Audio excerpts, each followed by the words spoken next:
This is TJ with Tech Made Easy. Welcome to the channel. My channel is all about making things affordable, practical, and easy.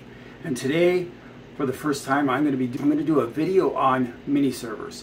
And in the past, I've done servers before, but they've always been full desktop servers, and I've always taken used products and retrofitted them to make awesome servers. And in this case, what we're doing, we're still taking a used PC, and we're going to retrofit it to a mini server situation. For $325, we're going to have the PC unit, the hard drives, the hard drive bay, for $325. And we're first starting out with this HP Elite Desk 800 4G. And you might be asking, why did I choose this one? One of the reasons why I chose this one, you can get these really cheap. Like you can get these for 20, 40 bucks, the older ones. But they're usually 2-core. You may be able to run a Docker here or there with them, but I wanted one that was more powerful than that. I wanted one that we could really use for a multimedia server to run Plex, Jellyfin, NV, maybe some Docker images, so on and so forth. And so this one here has the i5 8500T. It's 6 cores, 6 threads. And when I started looking at these, this was the one I decided to get, that it would probably have enough power under the hood to transcode a few movies to watch, so on and so forth. And so it was $125 for this. It came with 16 gigs of RAM, a 500 gig NVMe, and it's a great little machine. Then for the hard drive, we're using this Orca 5-bay enclosure. And we've got 5 hard drives that we're putting in here. The 5-bay enclosure is $80. The hard drives are $120. And so let's go ahead and dive into this and see the performance of it. And I think you're going to be really surprised at the performance of this little machine. So let's get started.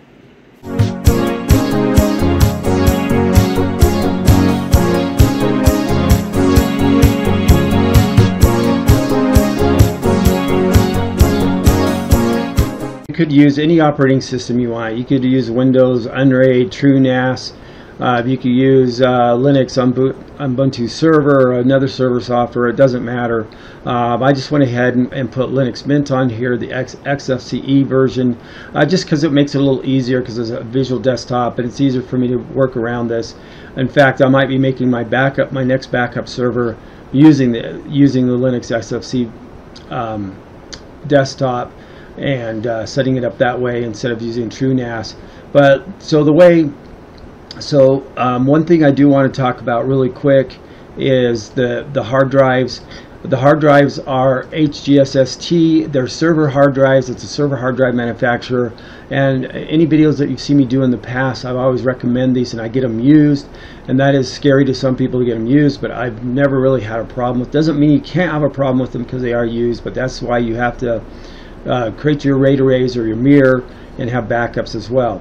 So there's 5 4-terabyte drives in here, and these are them right here. Now, just so you know, I thought I had 5 4-terabyte drives when I started doing this video, and I realized I didn't, but I did have an 8-terabyte, so it's in here. But it'll treat it as if, when we create our RAID array, it'll treat it as if it is a 4-terabyte drive. So I like to use a GUI. I know there might be a little bit of overhead with that, or a web-based server like TrueNAS.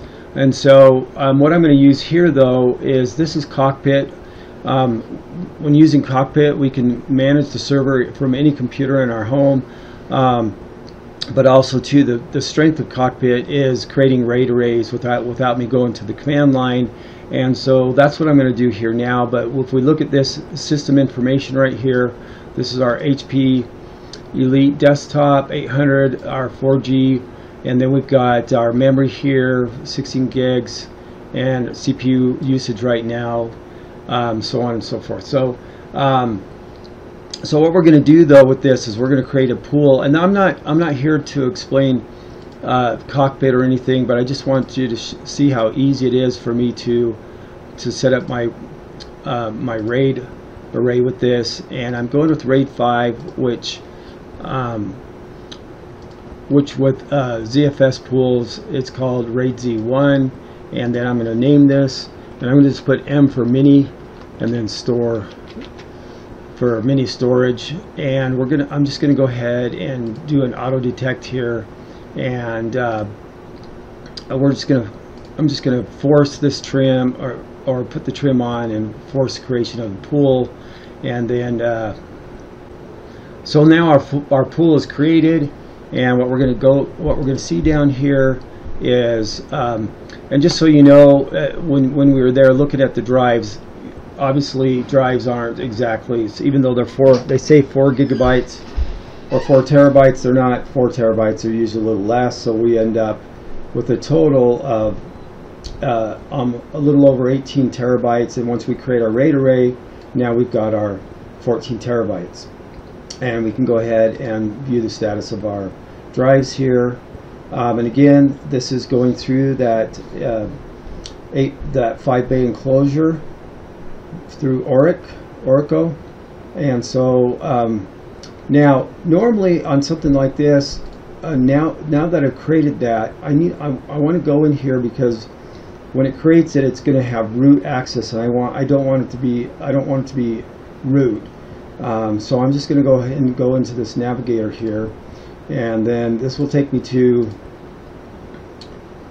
excuse me, I need to go to the root drive here, look for my new, there it is right there. I click on this, and again, I could do this through the command line if I want to, but it's just easier for me. I'm a GUI guy, I'm not a true Linux command line person, and I'm just going to give this all these rights here, and then we're just going to save this, and now we can share this drive through the network. Now, one thing that I was doing with this one is I wanted to test out COS. This is, again, I'm not trying to demo these, but I could create a network share here in Cockpit, but I went ahead and installed COSIA, and once you install COSIA, you have to create your shares for COSIA OS. Otherwise, I could create them with Cockpit. So if we go to Files here, and we go to Root, and then we just right mouse click on this, we can go ahead and hit Share, and it's putting in the share name that I really want, so I don't have to worry about that. And you can do this for a Mac if you want. And so now I've shared this, and now if I open up my file manager and I go to network here, it's going to show my, and I created a test folder here before to test that out. So here's my storage. When you create that, when you create that share with COSIA OS, it just makes it accessible to anybody. So, and then here's our 14 terabytes, and really, almost 14 and a half terabytes. So that's why I like doing this stuff in the GUI. I know that you can do all this stuff, you can do a command line in Linux as well, but this is just me.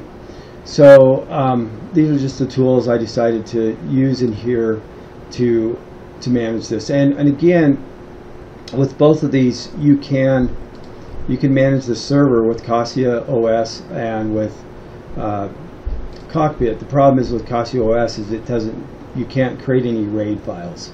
But and I am going to be doing a video where I'm going to cover COSIA OS, Cockpit, TrueNAS, and some other server applications, and advantages, disadvantages, all those.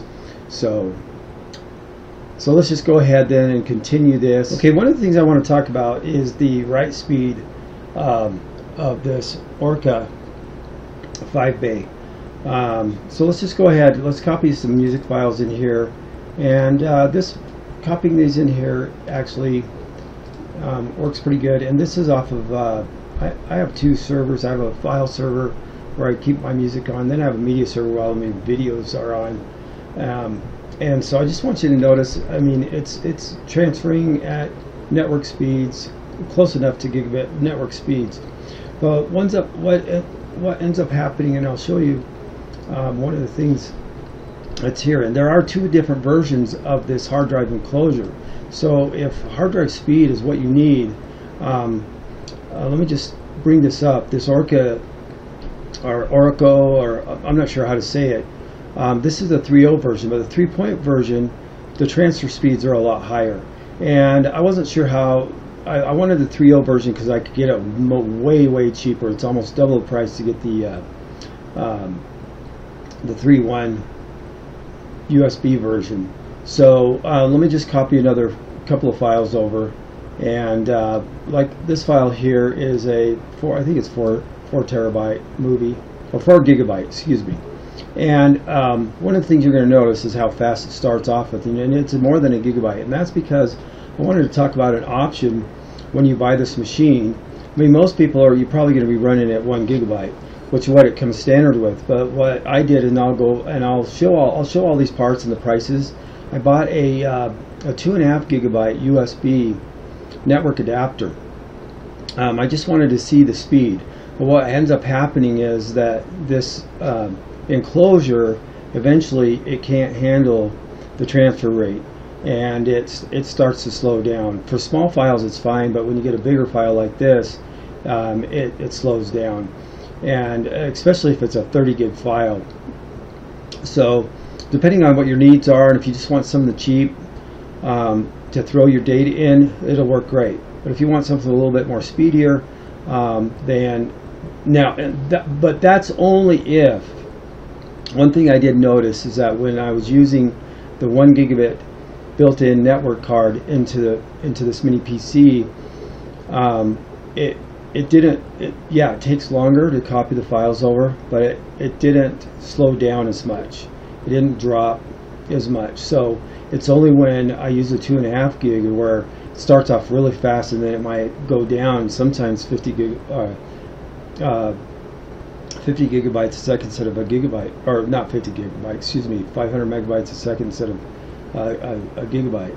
So so that, again, we'll go over the prices on there, and I'm going to show. I have options for this as well, and so, but I just wanted to make you aware that this is not a speed demon when you're copying things over. But as far as reading goes, it reads really fast. So let's just move on. Let's go into Plex, and let's just load up a movie and play a movie and see how it works. Because I wanted to install Plex. We could have installed Jellyfin as well, but I'm just using Plex because that's what I'm used to. Okay, so in my MStore media directory, I've added some movies and some TV, and let's just go ahead and let's add those to Plex. Let's do movies, media, movies, add.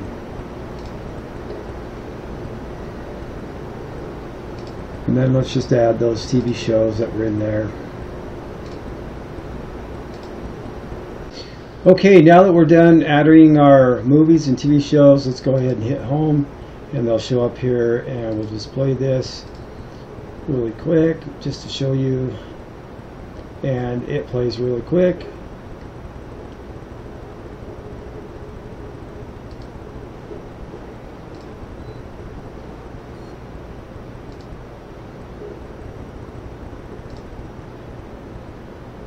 TV show.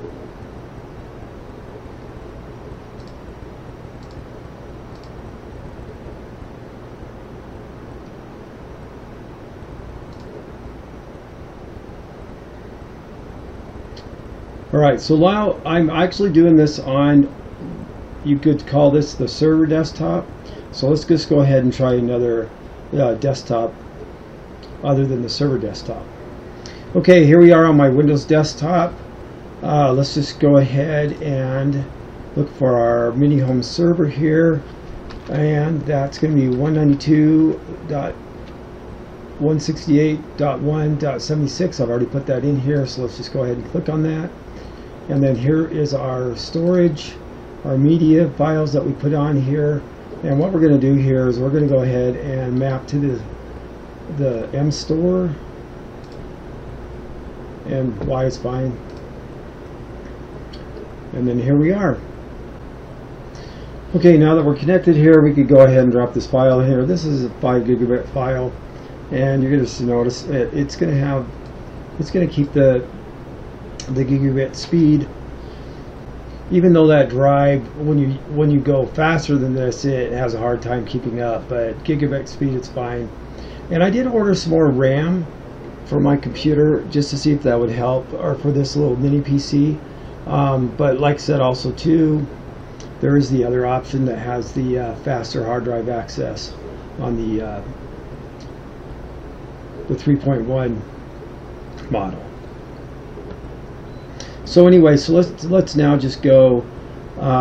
What I want to show here is if we go here, you're going to notice here that I have Casa OS open up on this desktop, so we can manage our desktop from here as well, from any computer. That's the nice thing about Casa OS. You can manage your server from there, or you can use Cockpit. I'm just showing you. And we can see our ZFS pools that we created, or pool that we created. And then we've got Plex right here. So let's just go ahead and resume this, and you can see it's going to work great. Or we could resume our movie. And by the way, this is a Blu-ray movie. The other one was standard.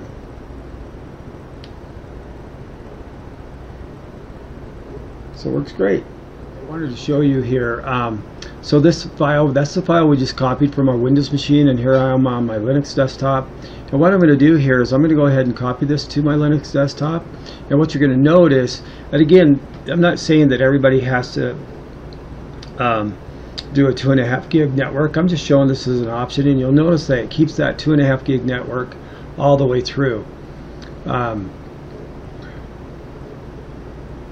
Okay, so let's go over some of the details on this mini HP server. Let's go ahead and talk about the front of the machine here. I bought this one for $125. It did come with the 16 gigs of RAM. It came with 500 gigabyte NVMe drive, and it is an i5-8500T. It does have 6 cores, 6 threads. At the front of this here, this is obviously a Type-C. Second gen, so this is 10 gigabit, this is 10 gigabit, this is a 5 gigabit USB port on the front, and then you've got some headphone jacks here. On the back, they all come with these these two display ports. On this side here, these are 10 gigabit USB ports, so 3.1 second gen. My particular one had another display port in here, but there's all kinds of things you can put here. You can put it in network adapters, HDMI in here. Anyway, there's other options. I don't know all the options that you can put in here. And then on this side, these USBs, unfortunately these are not marked, but these are 5 gigabit ports. And then the NIC is a 1 gigabit port, and it does have wireless with it as well. And one of the big things about the wireless on this one is it does have the V Pro wireless, and I guess not all of them come with V Pro. My particular one came with V Pro on it. So let's go ahead, and again, so it was $104, $105, but $20 shipping.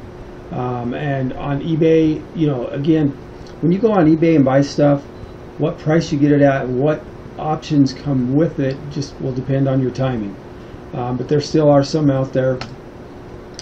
So now let's go to how do you get into the system. On the very back there's a screw that you unscrew, and then you push this lid forward, and that's how you open it up. Then once you're inside of it, it has an NVMe here, but it also has an NVMe here. There's not one in here, so you can't see it. On top of this area, you can also put an SSD. Mine did not come with the SSD cage or the cable, which I didn't pay attention when I bought it, but it wasn't that big a deal. But the fact that it can hold 2 NVMe drives and an SSD in here, if you bought one with the SSD, you could put an operating system like Proxmox on here, or your server software on here. You could get 2 8 gigabit NVMe's, which would be very expensive, if you have the money to do that. This video is really meant to get someone into a system very inexpensively, but you could do that and mirror those 8 gigabits or strike them. So there are some options there. Now the memory, this fan lifts up and the memory's underneath. Now according to the specs, HP specs, it only goes up to 32 gigabytes of DDR4 RAM, but I don't know if you can do more than that, because on other computers that I've had, I've been able to put in 32 gigabyte DIMMs, and maybe it was that it will only take up to, maybe it's 32 gigabyte DIMMs is what it takes. I might have misread that wrong, so don't take my word on that. It's either a total of 32 gigabytes or a total of 60 gigabytes with 32 gigabyte DIMMs. I'm going to have to go back and look at that. So now let's go ahead and talk about the hard drive bay. I got this for $80. Now when I bought this a little while ago, and at the time I bought this, this is the the USB 3.0 version, and the 3.1 version was really way more expensive, almost double what this price was. But now they've come down, and you can get the 3.1 version, which might make your hard drives perform a little better when you're writing. Again, reading is not an issue. So then, so anyway, you have this. This is one right here, the 3.0 USB 3.0 version, and it's $80, and that includes shipping and handling, so $78.39 on eBay. And these right now, the time of this video, they are giving a discount on the Type-C 3.1 USB drive here. Because before, like I said, when I was looking at these before, they were around $140, $150, and it says it's 20% off, 124 off 125 really originally, $25 off.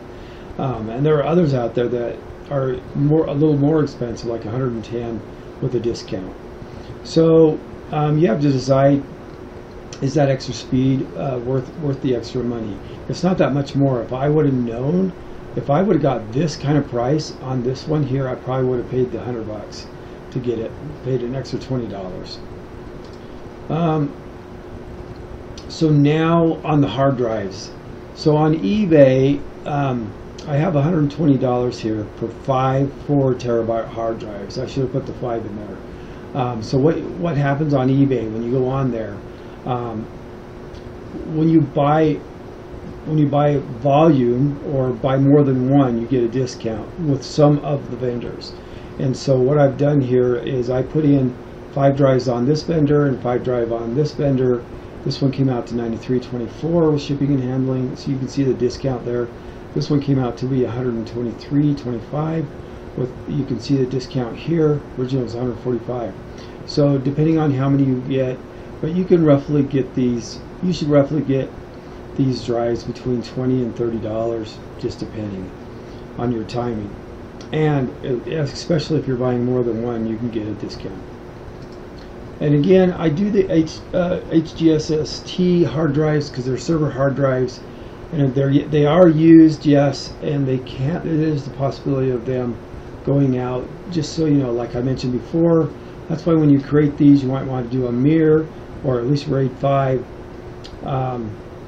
depending on your setup, how you're doing this, and then a backup. But I have a server. I had a server running these drives for 5 years and never had one go bad. I now have upgraded that server, but with the same drives though, and those drives have been running for about 6 months. Not an issue. So let's talk about options here. There are a few options that you can do.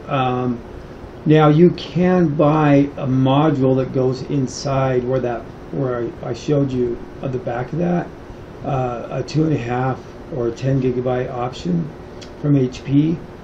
They are kind of spendy. These are a little bit more reasonable, so that's why I bought this this 2.5 gig USB-C, and it worked great. It worked great. It's just the hard drive was the bottleneck. And then this one here is a 5 gigabyte. I didn't buy this one. It's $65. This one was $22, so a great deal. I have ordered some RAM. I want to see if it helps improve the hard drive, the copying of larger files, like anywhere from 5 to 30 gigabytes, if it helps improve that. But I think also it is the controller card inside the box, and the slower USB port.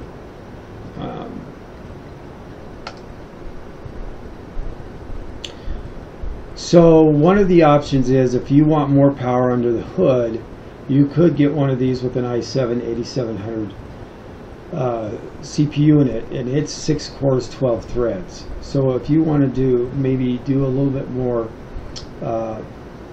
virtualization with this computer running some Dockers, you are a little limited on how much you can run, just because the other one's 6 cores. But the reason why I bought that, and as I mentioned, I bought that one because I've seen these people try to make servers out of these that are the older ones, or i3s, and they just don't have enough oomph if you're going to be doing video processing.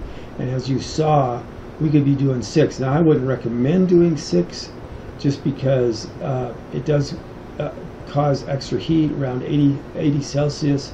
When I ran 2, it ran about 60 Celsius when I was transcoding 2 videos on Plex. Okay, so that is it. I hope this was helpful. A lot of my other server guides before, like I've mentioned, I do full desktops, and I really wanted to get into a mini server type of situation. So anyway, I hope that was helpful. This is TG with Tech Made Easy. Have a great day. Now that was easy peasy.